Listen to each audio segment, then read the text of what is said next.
Hi guys, welcome to our channel mister Sisindri. Big boss Telugu season 8లో మరో ఆసక్తికర నామినేషన్స్కి తెరతీశాడు big boss.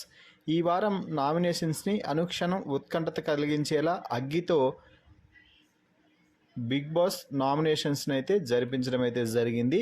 మొత్తంగా ఈ వారం నామినేషన్స్లోకి 6 మంది సభ్యులు అయితే వచ్చారు. అయితే ఇక్కడ బిగ్ బాస్ ఒక పెద్ద దెబ్బ అయితే వేసాడని చెప్పవచ్చు. బిగ్ బాస్ హౌస్లో ఏ రూల్స్ కూడా పనిచేయవు, కేవలం బిగ్ బాస్ రూల్స్ మాత్రమే పనిచేస్తాయి. అయితే బిగ్ బాస్ రూల్స్ ఎప్పుడు ఎవరికి సహాయంగా నిలుస్తాయో, ఎప్పుడు ఎవరికి వ్యతిరేకంగా ఉంటాయో ఎవరం చెప్పలేము. అయితే బిగ్ బాస్ హౌస్లో ఉన్నవారు ఎవరూ కూడా బిగ్ బాస్కి ఎదురు చెప్పడానికి లేదు. బిగ్ బాస్ ఏం చెప్పినా కూడా దాన్ని పాటించాల్సిందే. ఇక అసలు సంగతి ఏమిటి అయింది అంటే, బిగ్ బాస్ హౌస్లో ప్రస్తుతం 2 క్లాన్స్ ఉన్నాయి. ఒకటి శక్తి క్లాన్ కాగా మరొకటి కాంతార క్లాన్. శక్తి క్లాన్కి నిఖిల్ చీఫ్గా ఉన్నాడు, అలాగే కాంతార క్లాన్కి సీత చీఫ్గా ఉంది. ఇక బిగ్ బాస్ ఇంట్లో ఉన్న రూల్ ప్రకారం చీఫ్స్ని నామినేట్ చేయడానికి వీల్లేదు సభ్యులు. అయితే నామినేషన్స్ ఇక మరి కాసేపట్లో ముగుస్తాయి అనగా బిగ్ బాస్ హౌస్ మేట్స్కి ఒక స్పెషల్ పవర్ అయితే ఇచ్చాడు. హౌస్లో ఉన్న చీఫ్స్ కాకుండా మిగిలిన 8 మందిలో ఎవరైతే ఎక్కువగా ఏ చీఫ్ నామినేషన్లోకి రావాలి అని కోరుకుంటారో ఆ చీఫ్ డైరెక్ట్గా నామినేషన్స్లోకి వస్తాడని, తక్కువ మంది ఏ చీఫ్ నామినేషన్స్లోకి రావాలని కోరుకుంటారో ఆ చీఫ్ డైరెక్ట్గా ఈ వారం నామినేషన్స్లో నుండి సేవ్ అవుతాడు అంటూ బిగ్ బాస్ అయితే చెప్పడం జరిగింది. దీంతో ఎలాగూ నిఖిల్పై హౌస్ మేట్స్ పీకల దాకా కోపంతో ఉన్నారు. ఎందుకు అంటే గత 2 వారాలుగా సోనియాకి ఇన్ఫ్లుయెన్స్ అయ్యి ఇష్టం వచ్చినట్టు సోనియా మాటలు వింటూ గేమ్ రూల్స్ పక్కన పెట్టి ఆడుతున్నాడు, సోనియా మాయలో పడిపోయాడు అంటూ నిఖిల్పై గుర్రుగా ఉన్నారు. దీంతో అవకాశం రాగానే బిగ్ బాస్ ఇచ్చిన అవకాశాన్ని సద్వినియోగం చేసుకొని నిఖిల్ని నామినేషన్స్లోకి తీసుకుని వచ్చారు.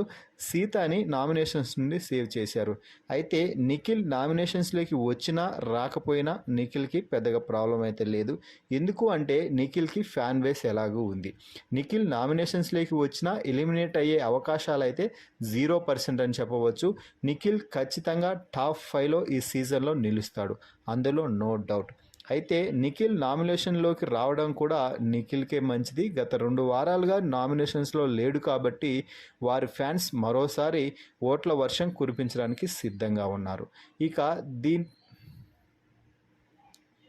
బిగ్ బాస్ భారీ ప్లాన్ వేసి నిఖిల్ని నామినేషన్స్లోకి రప్పించడానికే ఈ విధంగా హౌస్ మేట్స్కి ఒక స్పెషల్ పవర్ ఇచ్చారు అని చెప్పవచ్చు. ఎందుకంటే ఖచ్చితంగా ఈ ఇద్దరు చీఫ్లో ఎవరిని సేవ్ చేస్తారు, ఎవరిని నామినేట్ చేస్తారు అంటే ఖచ్చితంగా నిఖిల్నే నామినేట్ చేస్తారు అని బిగ్ బాస్కి కూడా తెలుసు, అందరికీ తెలుసు. ఎందుకంటే పరిణామాలు అలా జరిగాయి హౌస్లో. కాబట్టి తెలిసి కూడా బిగ్ బాస్ ఈ విధమైన నిర్ణయం తీసుకోవడంపై మీ అభిప్రాయాన్ని కామెంట్స్ రూపంలో తెలపండి. అలాగే హౌస్ మేట్స్ అందరూ కలిసి నిఖిల్ని నామినేషన్స్లోకి తీసుకురావడంపై కూడా మీ అభిప్రాయాన్ని తెలపండి. అయితే నిఖిల్ నామినేషన్స్లోకి వచ్చినప్పటికీ ఏమాత్రం భయపడకుండా పర్లేదు, నేను నామినేషన్స్ని ఫేస్ చేస్తాను అంటూ చెప్పడం అయితే విశేషం. మరిన్ని బిగ్ బాస్ లైవ్ అప్డేట్స్ కోసం మన ఛానల్ని చూస్తూ ఉండండి. Please subscribe our YouTube channel mister సిసింద్రి.